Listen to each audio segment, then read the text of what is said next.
Okay, thank you very much for taking a short break. I'm really excited about this panel discussion we're going to have, because if I listen to budgets and they say budget according to the needs, then the needs is this and the budget is this, always.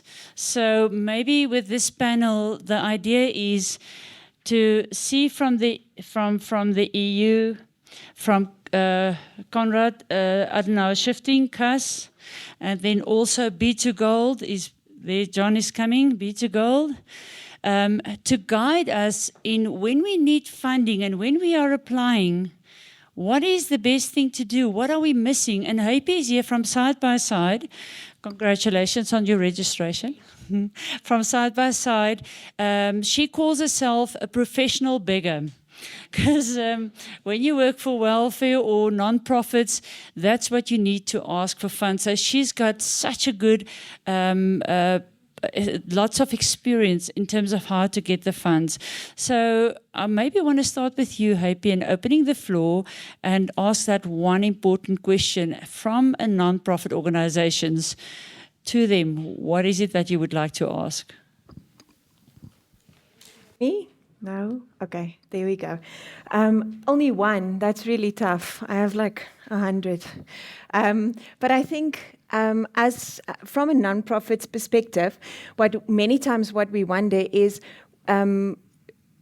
what paperwork do we have to have in place when we approach big organizations, which we quickly spoke about. But I think bigger organizations, when we talk a few 100,000, when an organization really makes a big difference in a country, what is the policies that you specifically look at? So should a registered non-profit organization have policies in place? And why is that policy so important for businesses that want to make a huge difference in Namibia? Can you hear me? Yeah. Yeah. Okay. So I had an interesting discussion with Mr. Lowe here from Eduvision just now when we were getting snacks.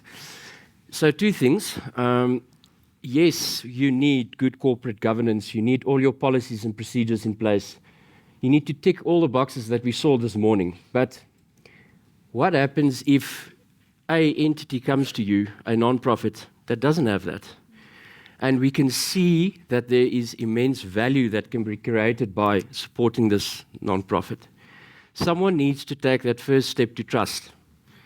So there needs to be mutual trust. I think that is an important point. And from there, you can build up to establishing that organization. I'm talking about a new entrant now, and walk the path with that organization over a couple of years. Help them establish themselves. We've got internal control departments within our big organizations that can help with this. So that's for an entrant. But I think for when you've got an established NGO, of course, you want to know that there is good corporate governance structures in place. They've got business continuity risk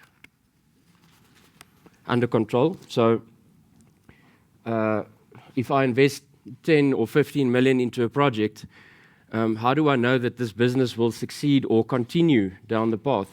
Is there good succession planning in place, for example? Is it a one-man show?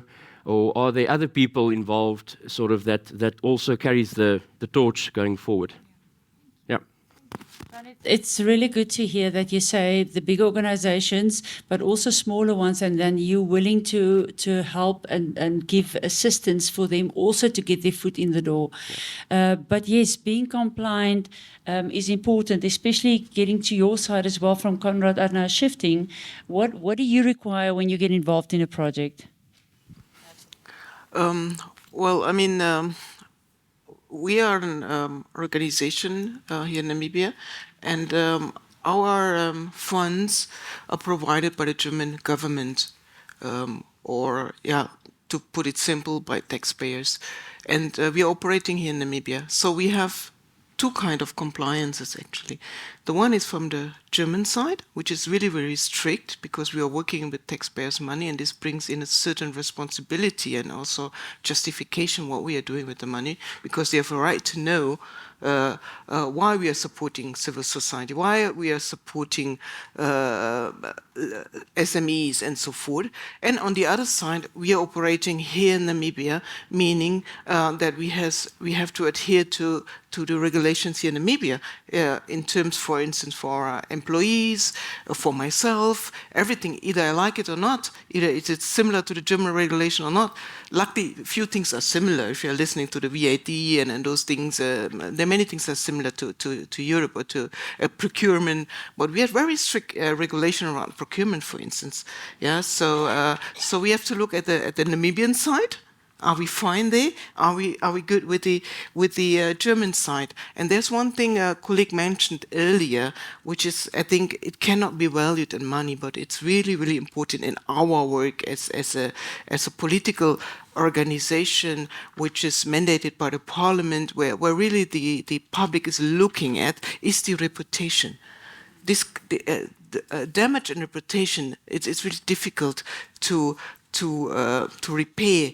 Yeah? So and this is something we always look at. It starts with the social media. It comes with all adhering to the regulations, and also how you behave within your organization or within the company, or you might call it, and also outside. So this is always the responsibility, the biggest responsibility you take every day. And of course, as a I would say as a foreigner here, I'm not forever here, not so familiar with all the regulations. And then every 4 years I'm changing the country where I'm operating in, and every country is different. Yeah, it might be different in Nigeria than to Namibia. It might be different in Asia than in Namibia. Yeah, so you have to have good people around you, to have good advisors, to be on the right side. So it's very important for our work. It's especially we are promoting democracy and good governance. So we must be kind of leading example, a good role player in that regard. It's so good to hear. I hear trust, I hear reputation. So it's really a long-term relationship that's being built. And you are also responsible for your side to report as well. From the European Union, I know you get a lot of applications of please help, we need funds. A lot of good work is being done.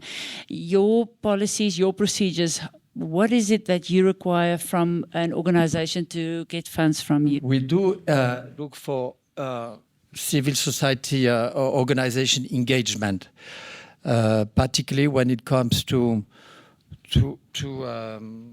doing, collaborating with the ministries of education and gender, and when it comes to address special needs and outreach, basically the type of activities that the ministry have difficulty to carry out. Okay, thank you.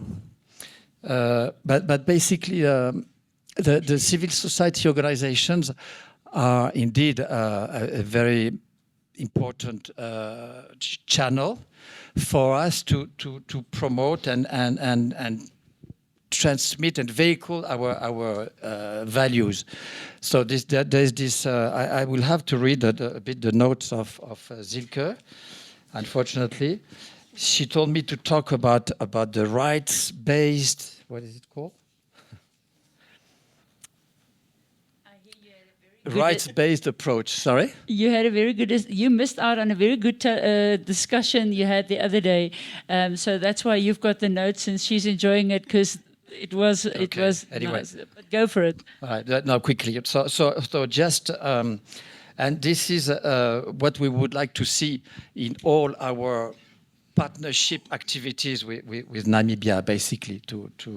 So it is about human rights. It is about empowerment and participation of the civil society organization, non-discrimination and equality, accountability and rule of law.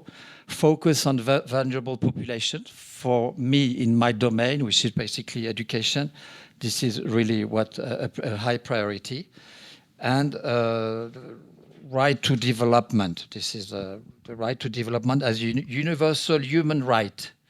Anyway, so we look forward to seeing all these principles. I mean, basically transcribed through our cooperation in general and the engagement of the civil society organization to help and to complement our basically work and policy dialogues. Thank you very much. What I hear from you is that there's very specific areas that you invest into the community, and I think that's with all of you. So if I'm correct, Happy, what it boils down to that when we want to apply for funds, it's very important that we do decent research. Tell us about your research. So when I started in 2017, I thought, where will we start to raise funds now? Where do I find where's grants available? So what I did is I looked at what is the big organizations in Namibia, what is their corporate responsibilities. I go into their values. So B2Gold has specific values, and UNICEF has specific values, leave no one behind. So I started researching these big organizations, found out what is their values, and I look, is that values compliant or in line with my values? So what does Side by Side want to achieve? What do we want to fight for? How fast do we want to grow in this process? How quick do we need to grow according to the needs of our society? Because the moment that you start speaking, we are in disability. So the moment you start speaking about disability, then it's many parents hide their children away because of the stigma. So the moment we started advocating for disability and we went into the community, COVID forced us to go in, they started coming out. So the moment you come out, so now we are stagnant, our funds is pretty okayish, and then suddenly when those parents start coming out and reaching out for help, your funds grows from we need 500,000 a year to 1.5 million a year, in 12 months, because the need is sudden. Because now they see this organization change the lives of 24 children, now 124 comes out, because they want the same for their children. So the more advocacy and awareness we do, the greater the need. And so this is where it came to B2Gold, because I looked at what is the areas of funding, which is, sorry that I'm putting you on the spot now, which is education and healthcare. And so I knew in those areas we might succeed, and that's where the application then started. It doesn't help I go to a place that fights for law if I don't really focus on law. So it's really important to know your sponsors or your donors. Now, my question would be to them is, what is the data that you want? Now, I know what your line of expertise on. I know where you want to invest in education or in health.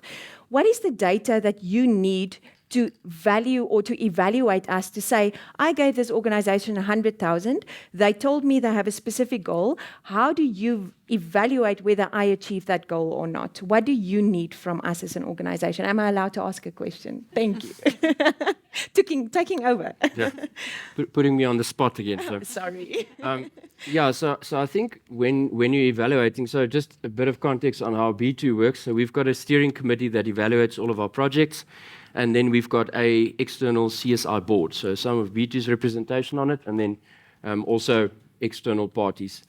So that's the vetting process for our projects. Now, if we evaluate the project, whether we're going to support it or not, we want to know, is there a strategic plan? So do you, Happy, have a 5-year vision where you want to get to with the funds that we're going to give you this year?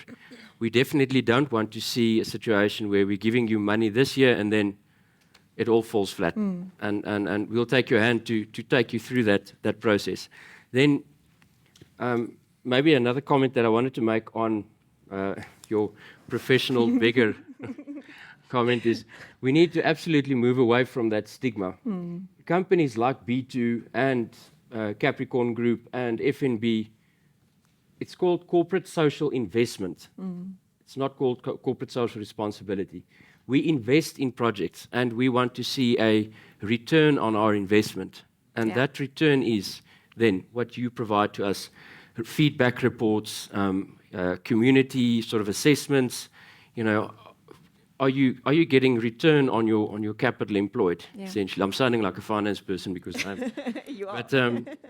But that's what we want to see. And with our latest health handover, when you did that good presentation, you could really see what impact Side by Side has had, and that is what we want to see. Thank you. Yeah. So what I'm hearing is reporting is extremely important. Absolutely. And so it's not just the once a year report, but actually every quarter or every 6 months to say this is the progress that we're making with the funds that you have given us, so that you can see whether the organization is on track or whether you should engage into a guidance or then a supervisory action. Yeah, and I think face-to-face interaction is very important. Absolutely. Agree. What I enjoyed from that is saying that you want to get involved in the community.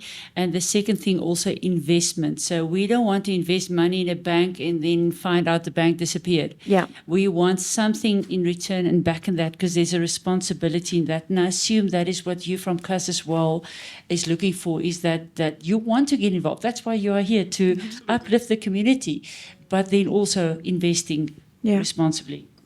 Yeah, absolutely. It's a two-side thing, or two-channel.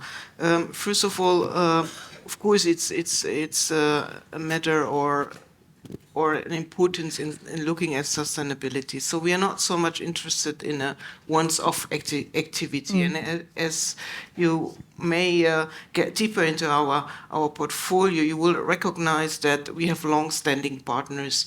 And we are not so much talking about donorship or sponsorship. I know this is common wording here in the country, but we are more looking to cooperation, kind of cooperating with certain organizations, NGOs, or individuals who are representing that NGOs. And of course, we have a kind of architecture of targets, which is to uplift the democracy, to allow the youth come in, to allow the women to come stronger into the society and take up on responsibilities.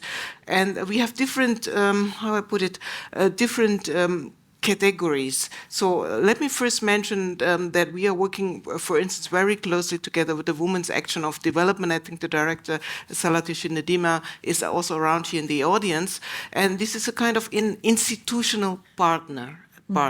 That means with that kind of agreement, we are allowed by our ministry to give kind of institutional supporting. That means in terms of the infrastructure, about their running costs and so forth. That's the one part. And they're quite flexible, or not so much guided by us, because we trust them. We have them in our. We are working with them together for many years already. I think since beginning. So there's a certain budget, and they can work with it. Of course, we interfere. We try to talk about it, to navigate, but it's not controlling every detail. And that's what it's all about. It's about sustainability and to make it possible. And even one day, if we are not there, or not in that manner, or not in that volume, they're able to survive and execute their mandate. And secondly, we have, of course, an EU project. That's I'm also glad to have a colleague around here. That's more specific. So we also have to apply for it and so forth. And specific organizations have been selected in a specific region. So currently, a new EU project just started. It's about the empowering of civil society organization. If I'm not mistaken, it's in 3 regions, in Kunene, in Haras, sorry my pronunciation, and Erongo. And they're specifically selected, and we are focused on them and work with them together, I think, for 3 years, if I'm not mistaken. So this is really a long-term thing. And then we have the country program. We are a bit more flexible, where it's up to Namibia what comes on our table, more or less. We look at the proposal. The better they are, the more detailed they are, and the greater the chances are to come on board. But of course, we have to relate it to our long-term target, which is empowering the civil society organizations in Namibia. And luckily, we do have the advantage that there's I can call it a culture of civic society in Namibia, where you have a range of them in the entire country, up from the north, up to the south, in so many areas, from teenage pregnancy up to gardening, up to I don't know what. Of course, we are a political organization. We are not a welfare organization. So, of course, we have also a political look on it. We want to strengthen them, connect them with and this is the most important thing, to connect them also with the decision makers of the country, with the political arena, with the parliament and so forth. Yeah, and the bigger the chances are, and sometimes also we just try things out, and this is the flexibility we have to react to certain developments happening in the country, like green hydrogen, climate, and those things. There might be civil society are coming up in that area, so we look at that. And this is the advantage. What in the long term is really to see that they're sustainable. It's not a once-off investment. It's a long-term thing. We like to develop programs that we can focus and follow up throughout the next years. It's fantastic how you talk about long-term sustainability, all the words that comes out, but also being flexible in terms of, and we as Namibians determine in the way of where the funds are going. But I also assume, like yourself, the EU has certain goals that you also have to report back on and adhere to, and that determines how you get involved in the country. Yeah. Indeed, I mean, we are accountable to our taxpayers, so we do have to report on the impact and the sustainability, basically, of our partnership and our contribution to the socio-economic development of Namibia. We do this on a yearly basis.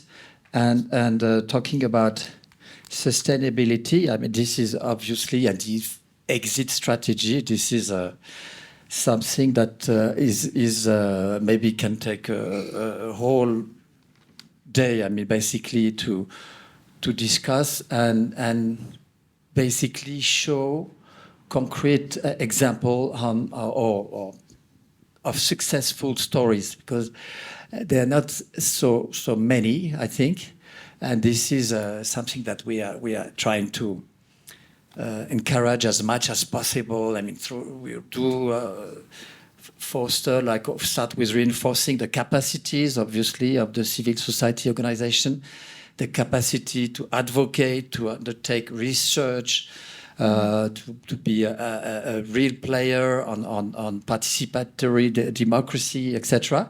So, just I'm not sure it's exactly your question, but anyway, sustainability.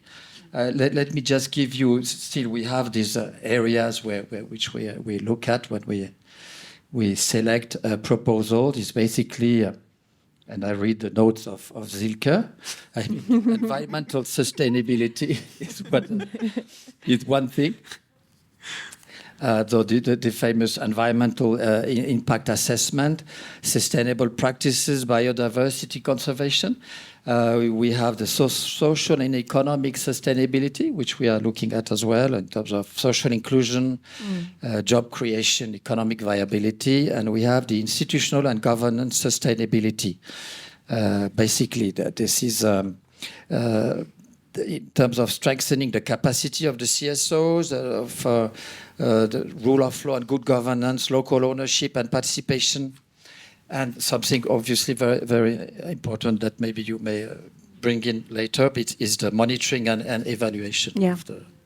Thank you for opening that one up. Monitoring and evaluation. If we just change direction, maybe just keep there with while you're on the notes there.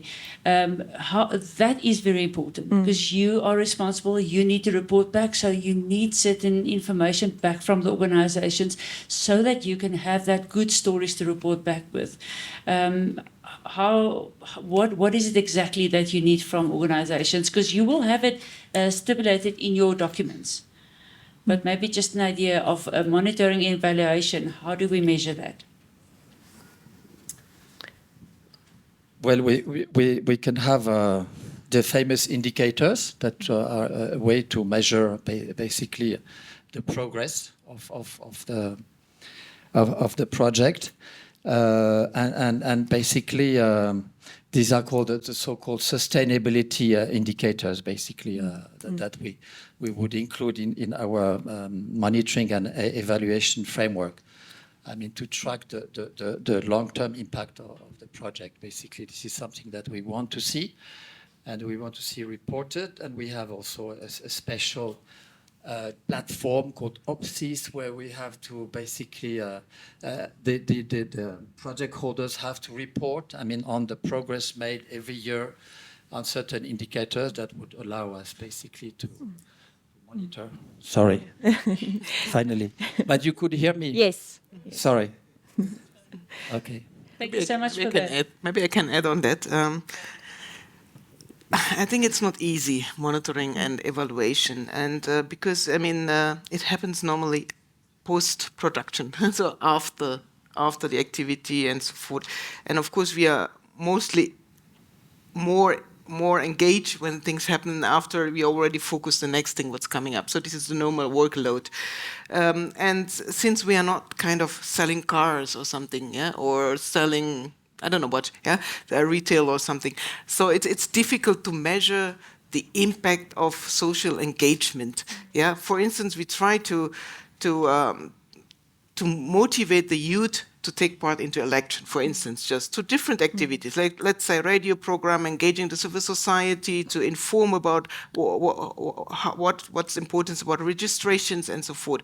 And let's say later on we have, I don't know, 60% of or 70% of the population who voted, but we don't know, is it our success? Is it success of the youth? Is it success of you? Is it because of the impact of the general environment?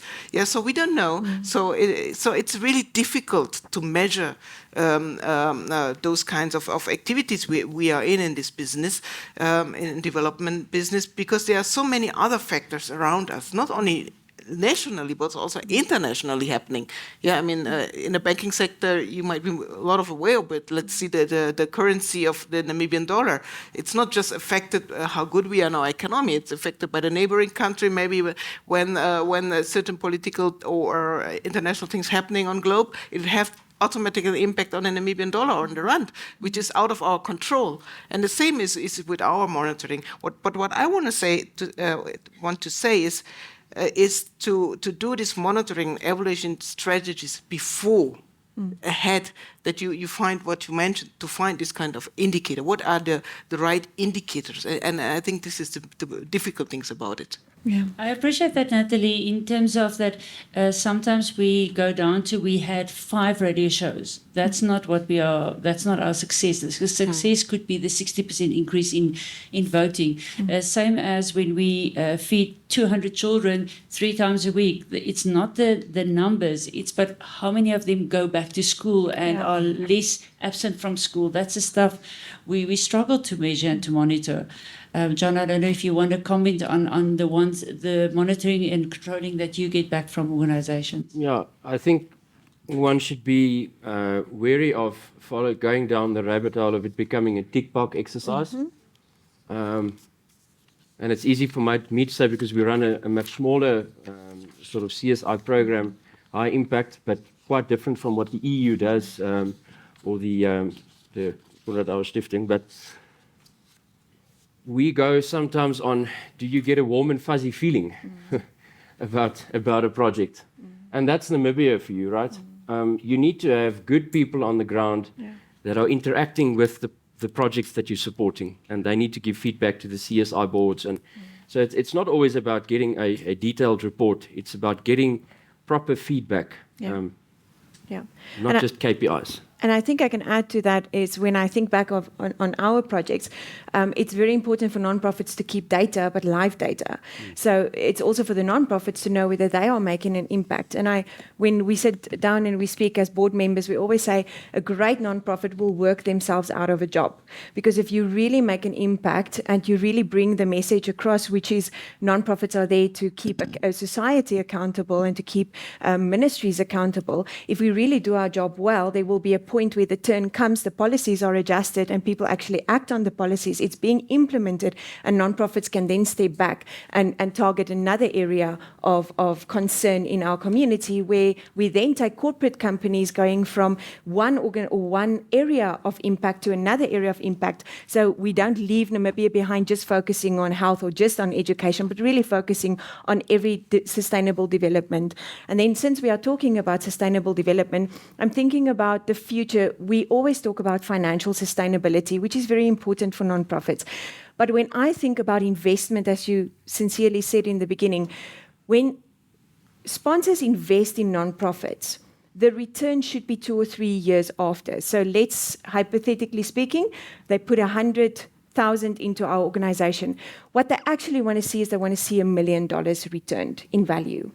So are our nonprofits situated or designed or managed in such a way that we can actually tangibly show the return in value? We got 100,000, but if you would put the results back into financial benefit, was it $1 million that was reached in the quality of education or quality of health that was reached in our community? Does that make sense? Can I add to Yes, that? please do. One of the projects we support, the Namibian Chamber of Environment. So it sounds as though they just support environment, but they're not. They support livelihoods, because if you focus on the environment, then automatically people get jobs. It's sort of this whole value chain. We all know that. And what they've been able to do with the funds that we provided as sort of seed funding and then supporting their operating costs is that they are able to mobilize funds from the EU, KFW, wherever. They also run the development shop, by the way, development workshop. The million that we give, not that amount exactly, but is able to mobilize 50 millions. So that's your return. I think that's important. And then I just wanted to mention something about sustainability. It's probably the word that's been used the most in 2023. And I don't really know if we ever understand what it means. When we look at non-profits, CSI projects, sustainable finance doesn't necessarily mean that the project needs to wash its own face in 3 years' time, stand on its own legs. Sometimes you need to realize that projects will always be donor dependent, and that's okay. Don't feel bad about it, because you always have big corporates, international organizations that want to invest in it because there's a massive impact that they have. I just wanted to give that context. Yeah, absolutely. I think it's our biggest worry as nonprofits. When we hear sustainability, we think, what must I sell? We're nonprofit, what can we sell? We are filling a gap that there is no funding for. How are we supposed to make money within an area where there is no money? And that's always our worry. So thank you for clarifying that. It's really... Yeah. But then what I understand from you is that B2Gold appreciates the fact that when you sponsor, for example, side by side, you don't do it 100%. That there's a responsibility from the organization that you cannot only become dependent on me, you must have other resources as well. Yeah. And that does count points for you, and to see how you multiply that investment. Absolutely. So we are 100% focused on establishing partnerships. So we may take a project day one as being the sole beneficiary, the donor, but there must be a strategic plan, 5-year plan for that project to wean itself off B2Gold support, because we're a mining company. We are destined to close one day. And we don't want to be at a point where the project closed because the mine closed. Yeah. We need to establish partnerships and again, hand-holding, introduce them to new foundations, Lithon Foundation, Capricorn Foundation, and see how we can sort of take the burden off as you go along. Amazing. It's all about partnerships. Yeah. It's about partnerships and also then empowering and growing. And that's what you are really good with in terms of the education and guidance you give to non-profit organizations. That's a good focus point of view. Yes, indeed. I mean, we realized that there's a great passion here in Namibia around civil society and engagement in all the areas, and indeed the gaps are huge. I mean, a few things are been mentioned earlier. The social situation in the villages, for instance, the high unemployment rate, the dropout at school, the GBV issues. I mean, the list is long. No? So there is a big need of civil society organizations to address these issues and to help out. And as I always say, government can't be everywhere. Though it's their obligations, but we are all living in a time, and including me and Europe as well, in a time where budgets are not increasing, are decreasing, especially in the development area. So I don't have to mention what's going on around the world and why it is happening. And that's why we have to deal with all these financial sustainable issues and budget in a more careful manner. And when we look closer, there are still potentials to be more effective. Yeah, for instance, we see in Namibia there is a range of civil society organizations, but sometimes they just close by, door to door, handling or operating in the same area and topic, but they don't know each other. So instead of sharing resources, having a bit of this private sector spirit, and I've been in this business for 15 years now, before I was in the private sector, so I know these hire and fire principles, and later on moving on to the public sector. So also have a bit of this private sector drive to see, okay, I don't have a secretary, what I can do, but there's a neighboring civil society organization, maybe we can share a part-time or something like this, to deal with resources in a proper manner, knowing that they are not there in that capacity that I might need, and that's what gives me brings me to the point. What we recognize is there's a lack of management capacity, skills. Marketing as well, I think is also important, and also networking capacity. Yeah, meaning working in isolations, no? And rather than, okay, let's come together, we are in the same region, why don't we tackle this issue together? You take part the village ABC, I that one, and okay, so just divide your capacity a bit, and that can save a lot of resources, not duplicating. That's the same thing what we are doing. If you see, okay, we have an EU project, we are dealing in Orongo, Haras, and Kunene. Why should I do the same things with the other colleagues there? Yeah, so that they just have 24 hours and your capacities. You have to learn to work with the things what they and to build a house with the blocks that are there. That's what I learned in this kind of business.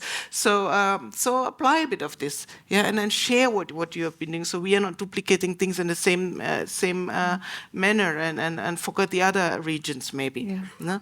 And maybe just a point on that. Yeah. Yeah, thank you. Can you hear me now? Yeah. Yeah. Okay. No, it is true in terms of financial management and collaboration. I mean, these are major coordination even issues. And this morning, when I found out that I had to come here and replace Zilke, the famous Zilke. Zika's in trouble. I called one of our grantees, like James Itana from Regain Trust, and I asked him what are the negative aspect and positive, and he said he was talking about the financial management of grants, and indeed it was at first like it appears to be quite a tedious type of exercise, etc. But actually, he learned at the same time. I mean, basically, he learned a lot from interacting with us, the EU, not only in the scope of this particular project, but he can see that he can follow this. I mean, after also, and then. So this is one thing that he was. What did he tell me? He also realized that capacities was a big issue, especially when it comes to the financial monitoring of the well, and talking about exit strategy, he said that basically that there are ways to.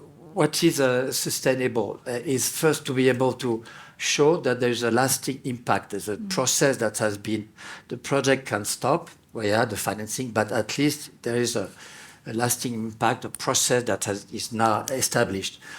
For him, in his particular case, now he foresees, for example, a collaboration through the Ministry of Youth and Sport, I don't remember exactly how, and through the UNFPA, etc. So he has already, while his project is ending next year, he's already foreseen a continuation of basically his work on support to sexuality of adolescents, and basically the engagement of parents and the communities.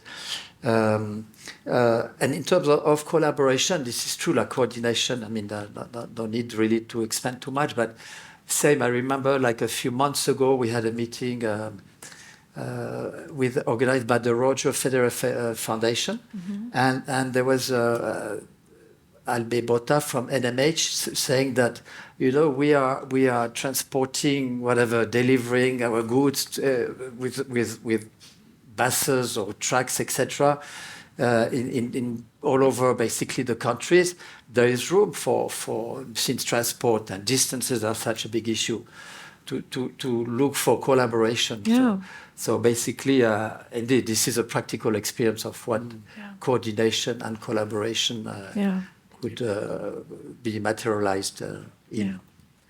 And we are also doing that in my particular sector, which is education. We are also trying through UNICEF and through a particular technical assistant to the ministries that we are about to launch, is looking at coordination with the foundation, with the private sector, civil society organization, etc., monitoring, evaluation, and procurement. Thank you very much for that. Resources, it's limited. Yeah. And if we don't start sharing, it's we're fighting for the same slices in the same cake. And so that for me is important. What I appreciate from all of you on stage is your availability and openness to help organizations grow.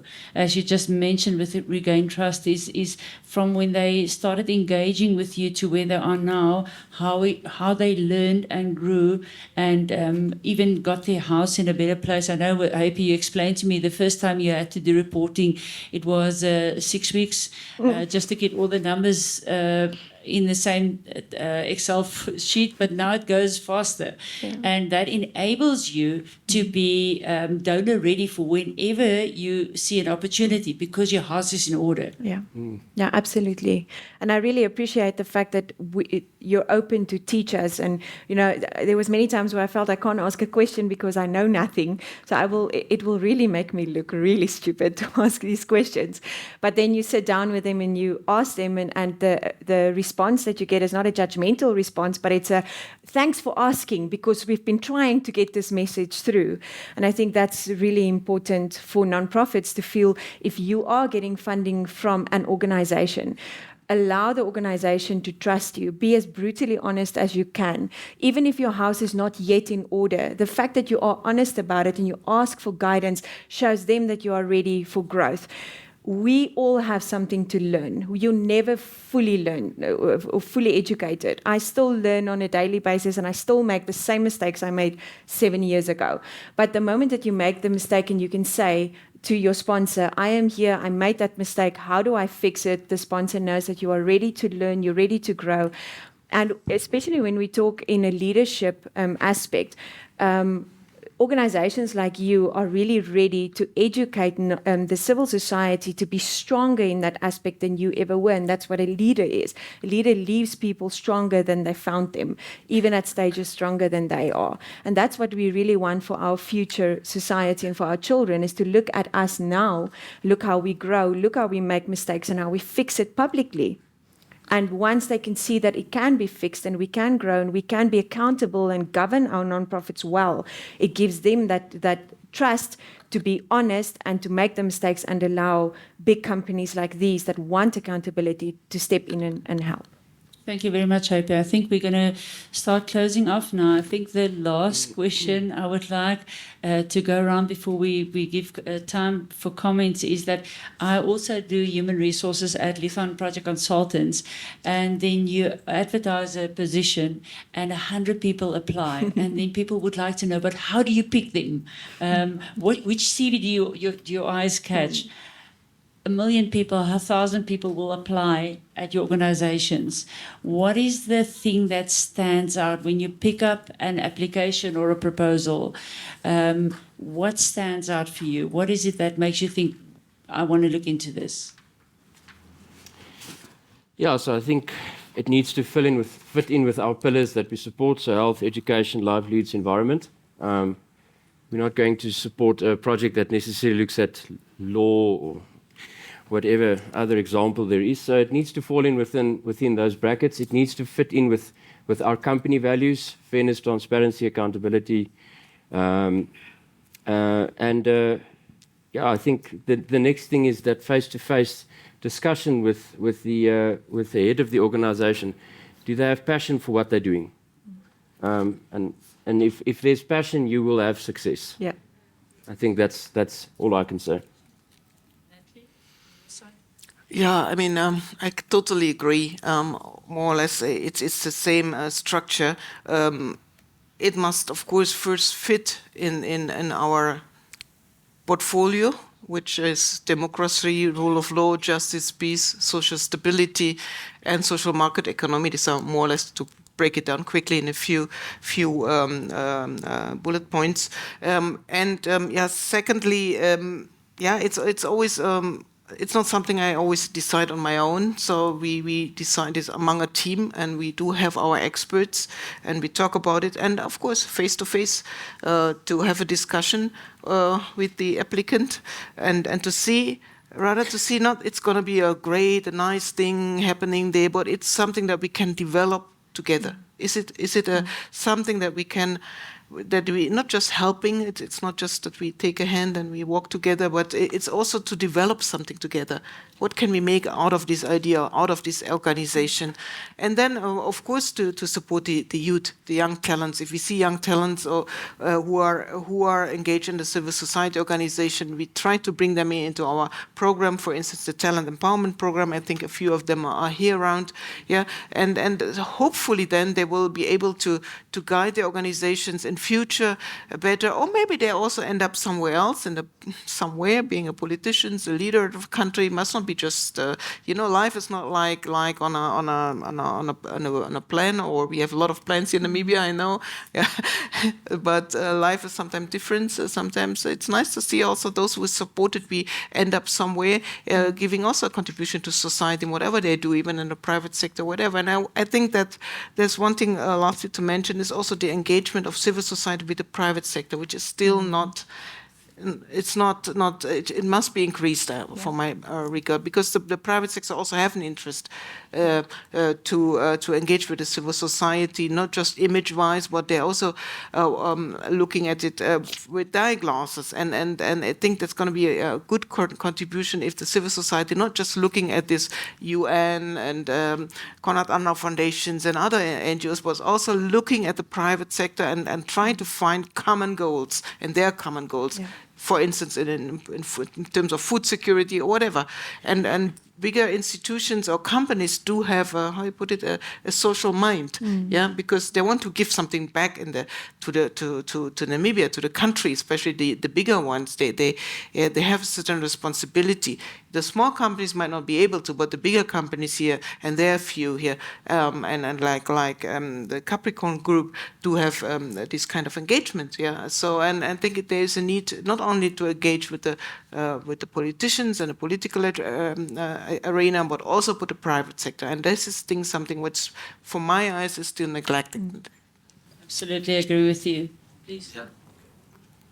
No, just to say that I fully subscribe to everything that was said, like looking at capacity, experience, and passion, as was mentioned before, partnership and collaboration, indeed. The youth engagement, and I can now take the opportunity that we have here, like 3 members of our EU Namibia Youth Standing Board. You said that? No, you don't have to. Anyway, and we do engage them quite a lot. And it started only in July, but I think they are here today. And thank you to Capricorn for inviting them. And I would add innovation, basically, like potential of the project to contribute to new solutions and ideas. Basically, I would also, what is the added value when we look at at the value of this project. Thank you. I like that, new innovation, new ideas, that we don't get stuck to what worked 30 years ago is definitely changing at the moment. Thank you very much. Happy, last word from you. Are you sure you want me to do a last word? I want to thank you for being here and for being open and for answering the questions. I know sometimes it can be daunting talking. If I greet someone and I say I work for a non-profit, you can see eye contact is being avoided, slowly walking away. So thank you for doing that and for listening to our hearts and our passion. I think I want to encourage non-profits today. If you are an established non-profit and your house is in order and you are a quick learner and you have a big team, please invite the smaller non-profits who's just starting to mentor under you. Please pull them in. Please educate them and train them. Teach them. Tell them about your mistakes. Don't be ashamed of your mistakes. As Marsha has said, we all have stories, and your story will change the lives of someone else. Your story is not meant for you. It's meant for someone else. You made your mistakes, grow from it, but help others not to make the same mistakes. Civil society must stand together. Let's share our resources. We have a social worker. We do disability. If there's 3 or 4 other nonprofits in my region working for disability, let's share the social worker. Let's share the psychologist. Let's share. And we can split finances in that way, and we can show our investors that we are thinking about the greater impact and not just the here and now. I want to be this awesome project that is on the front line. It's not about our project. It's not about my name connected to this organization. It's about the young people that we raise to be the next generation who is powerful because of a civil organization. Happy, that was powerful last words. Thank you. I had to stop. Just getting back to what Ms. Jacobs said earlier, is that we sometimes get funds for a project that's not aligned with our purpose. And I've got big appreciation with you knowing exactly where you want to invest in. It's our responsibility, talking from as a nonprofit as well, to research who are we addressing, who are we asking for funds, and does it align with my purpose? Because if it doesn't, I'm going to run into trouble. Make sure your house is in order. Do your research. Get your papers in order, and then build that trust relationship in terms of if you get stuck, go and speak. Tell them, I'm struggling. What do I do next? How do I take it from here? But thank you, Happy, for also offering that in terms of let's look after each other, hook onto a big organization, ask, listen, I'm just starting. How are you getting those grants? Tell me, share with me. Grants are normally, you don't have specific periods. It's on your website, I assume. So they could just go on the website, see what's available, and then see if they apply or qualify with that, and make a plan to get your house in order and to apply. So thank you so much for being here and sharing your information with us. We really appreciate that. Thank you, Hope, as well. Thank you. Thank you.